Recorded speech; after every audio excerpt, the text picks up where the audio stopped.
শুভেচ্ছা প্রিয় শিক্ষার্থীরা, welcome to grand learning school. এ পর্বে আমরা দেখব রাজশাহী বিশ্ববিদ্যালয়ে 2019-20 শিক্ষাবর্ষে আবার ভর্তির সুযোগ। অর্থাৎ এক পর্বের শিক্ষার্থীরা ভর্তি হয়ে গেছে, তারা ক্লাস করছে, পুনরায় আবার ভর্তির সুযোগ এসেছে, সেটি আমরা দেখবো আজকে। চলুন দেখে আসি আমাদের আজকের ভিডিওটি। তবে এখনো যারা সাবস্ক্রাইব করেনি অবশ্যই সাবস্ক্রাইব করে বেল আইকনটিতে ক্লিক করে রাখবেন, আমাদের পরবর্তী ভিডিও নোটিফিকেশন সবার আগে আপনার কাছে পৌঁছে যাবে।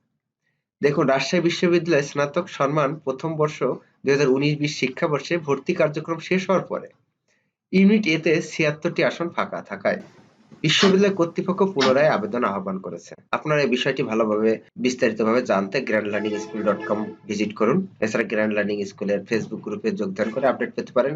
এছাড়া আমাদের public university admission help desk বিডিতেও যোগদান করতে পারেন। বিস্তারিত ভিডিও ডেসক্রিপশনে দেওয়া থাকবে।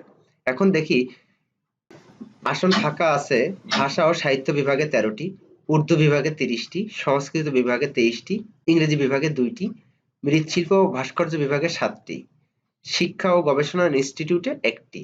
এই মোট 76টি আসন ফাঁকা আছে। এজন্য রাজশাহী বিশ্ববিদ্যালয় কর্তৃপক্ষ পুনরায় আবেদন আহ্বান করেছে। এখন দেখি আইন অনুষদের ডিন ডক্টর এম আহসান কবির জানান, ইউনিট এ এর শিক্ষার্থীদের 28 জানুয়ারি থেকে 3 ফেব্রুয়ারি দুপুর 2টার মধ্যে ভর্তি পরীক্ষায় উত্তীর্ণ শিক্ষার্থীদের প্রবেশপত্র জমা দিতে হবে।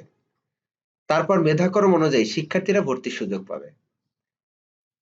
এখানে যারা নির্বাচিত হবে তারা 4 ফেব্রুয়ারি থেকে 6 ফেব্রুয়ারি বিকাল 4টার মধ্যে বিশ্ববিদ্যালয়ের ওয়েবসাইটের মাধ্যমে আবেদন করতে পারবে। বিশ্ববিদ্যালয়ের ওয়েবসাইটের মাধ্যমে আবেদন করতে পারবে।